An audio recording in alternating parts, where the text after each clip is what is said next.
Good evening po, brothers and sisters. So bago pa ako matulog ay may magbabasa po ako sa Aklat ni Mormon sa banal na kasulatan. So sa Alma chapter 40 verse 12 and verse 14.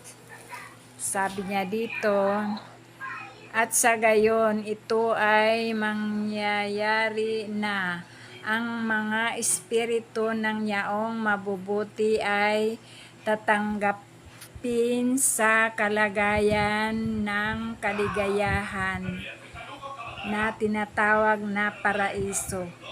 Isang kalagayan ng pamamahinga, isang kalagayan ng kapayapaan kung saan sila ay mamahinga mula sa kanilang mga